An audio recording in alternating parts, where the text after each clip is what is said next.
The UN says more than 70,000 people have fled the Sudanese city of el-Fasher in the North Darfur region since the paramilitary Rapid Support Forces, or RSF, seized control of the city on October 26. Other cities in the country's north are now preparing to receive tens of thousands of displaced from the widening conflict. Meanwhile, prosecutors at the International Criminal Court said on Monday they're collecting evidence of alleged mass killings and rapes after RSF captured al-Fasher from the Sudanese army. And we can now speak to Emi Mahmoud. She's a strategic director of the IDP Humanitarian Network, providing aid for internally displaced people across Sudan. She's also a poet and activist and has received various accolades, such as the Time 100 Next. Welcome, Emi. It's great to have you on the show. Now, you yourself are from el-Fasher and still have relatives in and around the city. What are they telling you about the situation? Yeah, thank you for having me. It's been very, very devastating and harrowing for all of us, considering everything that's going on, and the fact that we warned over and over again after the El Janina massacre, after the Zamzam massacre, we warned that the El-Fasher massacre was coming. So for the first several days of it, and this past entire week, we're seeing videos coming out of the attacks and the continuation of the Darfur genocide that we're witnessing. I witnessed family members and neighbors and friends, and all of our community members, many of them being butchered and thrown into the mass graves that the RSF is creating. And for us right now, what we're hearing is that it's almost impossible to determine how many people are left who still, may be at the risk of dying any minute now if we don't get them out, because they were already facing starvation conditions. The city itself is a city of 1 million people. It's my hometown.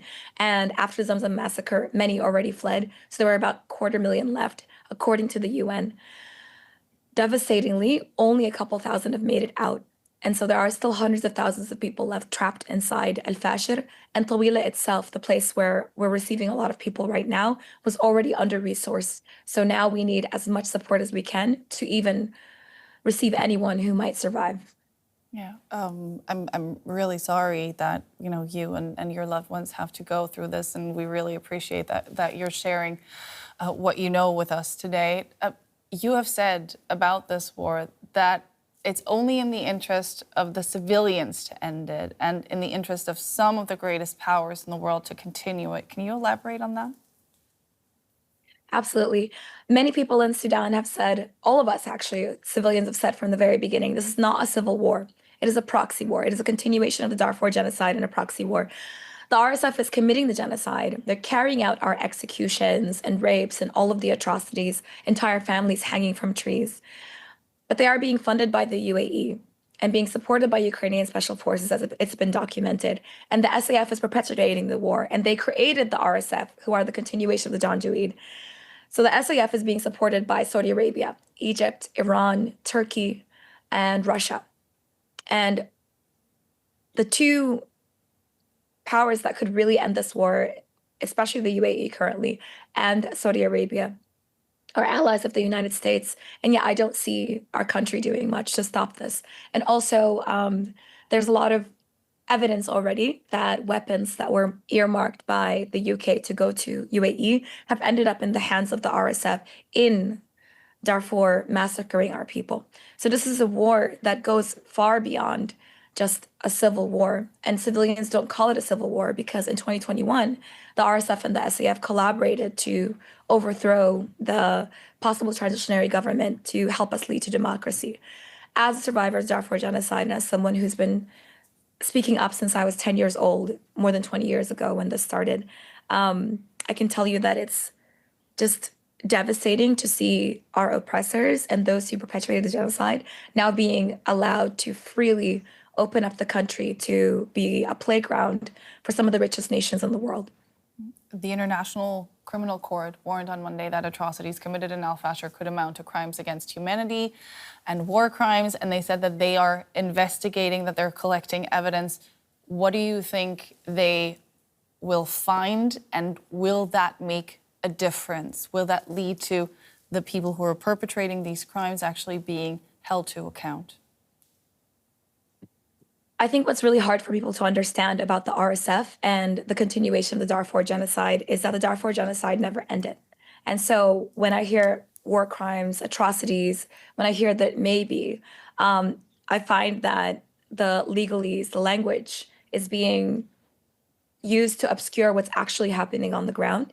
On the ground, we have absolute, undeniable evidence, not only of genocide and of, mass atrocities and ethnically motivated killings, but of the fact that the RSF themselves call themselves the Janjaweed, who were already being prosecuted for, perpetuating the Darfur genocide, and they were promised the country. So what's really difficult, but also a really big opportunity right now to end this war, is that the RSF is asserting that they will not stop at el-Fasher.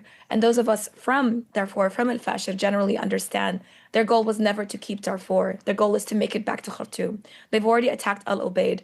If I could draw a picture for you of what Sudan is like, if this is Sudan and Darfur is here, then Ubaid is here and Khartoum is here. So right now, when they got al-Fasher, they secured the gateway to the rest of Sudan. And they're already threatening to erase everyone who stands in their way, who is indigenous in Darfur. And they're threatening to massacre anyone who gets in the way of them taking over the entire country. So do I think that it'll help? I think it will absolutely help if the international community fulfills their duty of the responsibility to protect and says what's happening in Sudan is exactly what it is. It's a continuation of the Darfur genocide. It is a proxy war. It is something that needs to be stopped before the other 40 million people who are part of Sudan are killed. And the RSF will not stop in Darfur. Yes, the genocide is in Darfur, but the proxy war is all over Sudan, and there are atrocities everywhere. And even though the SAF has failed to protect the people, they do not allow the international community to come in and protect as they must. So in this moment, those of us on the ground, like the IDP Humanitarian Network and our international INGO partners, are saying we need humanitarian corridors. We need there to be protection for civilians first and foremost. There are still 250,000 people who are stuck in el-Fasher who need to be saved. And they were already facing starvation conditions. People are collapsing on the road from hunger and famine and dying on the road to Tawila, because when we say they escape, they're escaping by foot and they're walking dozens of kilometers just to reach safety. So for Yes. me in this moment, I have to hope that it can change. And that's why I'm speaking to you. So I do think it'll make a difference because there's still so many people left to save. I'm sure you are making a difference. It was great having you on the show. That was Emi Mahmoud, Strategic Director of the IDP Humanitarian Network. Thank you so much for your insights, for your time tonight, and all the best in your fight, really. Thank you so much. Thank you so much.